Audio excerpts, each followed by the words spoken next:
Physics की class में आज हम यहाँ पर इम्पोर्टेंट न्यूमेरिकल सॉल्व करेंगे जो आपके बोर्ड एग्जाम में पूछे गए हैं। तो देखो यहाँ पर पहला न्यूमेरिकल हमने लिया है कि लेंस की वायु में फोकस दूरी एवं लेंस को द्रव में डुबोने पर उसकी फोकस दूरी का अनुपात ज्ञात कीजिए। ये बहुत इंपॉर्टेंट क्वेश्चन है, आपका 2024 में पूछा भी गया है। तो देखो क्वेश्चन क्या कह रहा है कि लेंस की वायु में फोकस दूरी और लेंस को द्रव में डुबोने पर उसकी फोकस दूरी का अनुपात आपको कैलकुलेट करना है। ठीक है, तो देखो इसको कैसे सॉल्व करेंगे इसको आप समझिए। सबसे पहले लिखना आप लेंस की वायु में फोकस दूरी। आप लिखिए लेंस की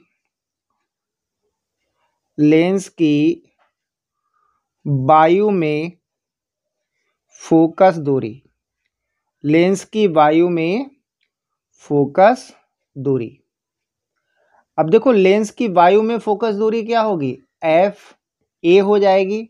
लेकिन यहाँ पर हम लेंस की फोकस दूरी का फार्मूला लगाएंगे जो आपका लेंस मेकर फार्मूला है। तो 1/f(a) इक्वल टू, अब देखो फार्मूला क्या होता है, फार्मूला होता है आपका n-1 और इनटू में होता है 1/r1 माइनस 1/r2। ठीक है, ये फार्मूला होता है 1/f equal to n-1 into 1/r1 minus 1/r2। हम लोग क्या लिख रहे हैं यहाँ पर, लेंस की वायु में फोकस दूरी। तो फोकस दूरी क्या हो जाएगी, एफ ए हो जाएगी। अब देखो लेंस किसका होगा, ग्लास का होगा। और ठीक है, वायु की बात हो रही है तो यहाँ पर अपवर्तनांक को हम क्या लिखेंगे, ए एन जी लिखेंगे। ठीक है, तो लेंस की वायु में फोकस दूरी क्या होगी 1/f(a) equal to A N G minus 1 into में 1/r1 माइनस 1/r2। इसको आप मान लेंगे इक्वेशन नंबर फर्स्ट। अब आप लिखेंगे लेंस को द्रव में डुबोने पर फोकस दूरी। लेंस को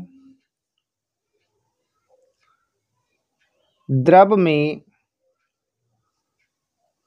डुबाने पर, लेंस को द्रव में डुबाने पर फोकस दूरी, लेंस को द्रव में डुबाने पर फोकस दूरी। अब देखो लेंस को द्रव में डुबाने पर फोकस दूरी की बात करेंगे तो ये होगा 1/f(l) इक्वल टू, और अपवर्तनांक क्या हो जाएगा, अपवर्तनांक होगा एल एन जी माइनस 1, क्योंकि लेंस को किस में डुबो रहे हैं, लेंस अब किस में है आपका, द्रव में है। पहले कहाँ था, वायु में। तो इसको हम क्या लिखेंगे, एल एन जी, जी क्या है, ये ग्लास है, कांच है। ठीक है, तो एल एन जी लिखेंगे और इनटू में क्या आएगा 1/r1 माइनस 1/r2, ये आ जाएगा। इसको आप समीकरण 2 मान लेंगे। अब देखो इसके बाद हम लोग क्या करेंगे, यहाँ पर आपको एल एन जी की वैल्यू लगानी पड़ेगी। यानी कि एल एन जी को हम क्या लिख सकते हैं, देखो एल एन जी, इसका मतलब क्या है कि एल एन जी का मतलब है कि कांच का अपवर्तनांक द्रव के सापेक्ष, एल एन जी। तो इसको हम लिख सकते हैं ए एन जी अपॉन में ए एन एल, इस टाइप से लिखते हैं इसको। एल एन जी को लिखते हैं ए एन जी अपॉन में ए एन एल।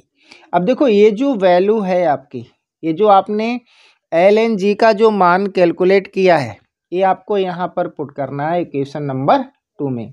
ठीक है, तो आप लिखना समीकरण 2 से। अब समीकरण 2 से यहाँ पर इसका मतलब क्या है कि जो एल एन जी का मान है आप समीकरण 2 में यहाँ पर पुट कर देंगे। ठीक है, तो देखिएगा कैसे पुट करेंगे। ये हो जाएगा 1/f(l) equal to L N G के स्थान पर क्या रखेंगे आप, ए एन जी अपॉन में ए एन एल माइनस 1, ये आ जाएगा। और इनटू में 1/r1 माइनस 1/r2, ये आ जाएगा। इसको मान लीजिएगा इक्वेशन नंबर 2। ठीक है, अब आप यहाँ लिखना इक्वेशन 3 डिवाइडेड बाय इक्वेशन 1, यानी कि आप 3 में, समीकरण 3 में 1 से आप भाग कर दीजिए। समीकरण 3 में 1 से भाग करिए आप। तो देखो समीकरण 3 क्या है, समीकरण 3 है आपके पास, पहले आप LHS में LHS से डिवाइड करिए। तो इसका LHS क्या है, 1/FL। और इक्वेशन 1 का LHS क्या है, 1/FA। तो ये इसके बटे में रखेंगे तो इसको आप उल्टा करके लिख सकते हो FA/1 इक्वल टू, अब 3 का RHS लिखिए आप। 3 का RHS क्या है, ANG/ANL-1 और इंटू में 1/R1 माइनस 1/R2। इक्वेशन 1 का RHS लिखिए क्या है, देखो ये है ANG-1 इंटू में 1/R1 माइनस 1/R2। तो आप लिखिए ANG-1 और इंटू में क्या आएगा, 1/R1 माइनस 1/R2। तो देखो 1/R1 minus 1/R2 divided by 1/R1 minus 1/R2, इससे ये कैंसिल हो जाएगा। ठीक है, इससे ये क्या होगा, देखो इससे ये कैंसिल हो जाएगा।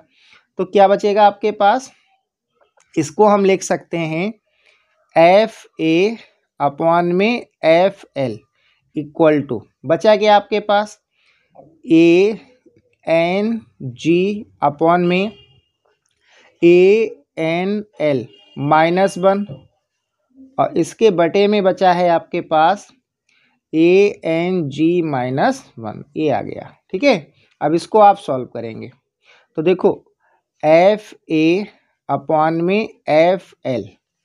ये हमें निकालना है, FA/FL। अब देखो इसको हम यहाँ पर आपको अलग सॉल्व करके दिखा रहे हैं। ठीक है, देखो ANG/ANL-1 को, इसको हम आपको अलग सॉल्व करके दिखा रहे हैं। तो देखो इसको आप LCM लेके सॉल्व कर लीजिए। देखो 1 के नीचे 1 मान लीजिएगा। अब ANL और 1 का LCM क्या होगा, ये होगा आपका ANL यानी कि लासा। अब देखो क्या करते हैं, इससे आप इसमें डिवाइड करिए। तो आप ANL से जब आप ANL में डिवाइड करेंगे तो ये कैंसिल हो जाएगा, 1 आएगा।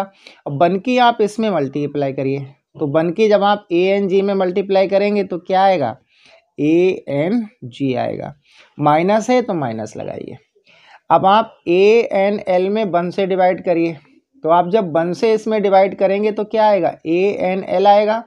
और इसकी आप 1 में मल्टीप्लाई करेंगे तो क्या आएगा, ANL आ जाएगा। ठीक है, आपको समझ में आ गया होगा। जब हम इसको सॉल्व करेंगे तो ये आएगा, तो ये वैल्यू हम यहाँ पर पुट कर देंगे तो ये क्या आएगा, देखो ANG - ANL और डिवाइडेड बाय क्या आएगा, डिवाइडेड बाय आएगा आपके पास ANL।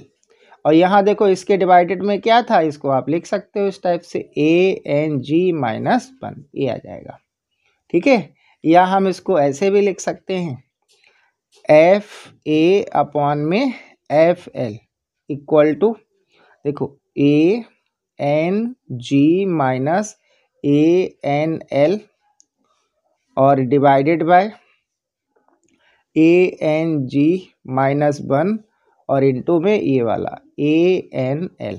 तो यही इस क्वेश्चन में कैलकुलेट करवा रहा था, ये इसका क्या हो जाएगा, आंसर हो जाएगा।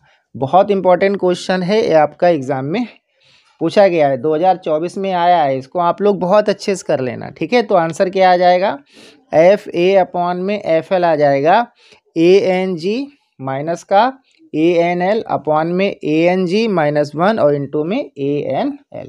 ठीक है, तो इसको आप बहुत अच्छे से सॉल्व कर लेंगे।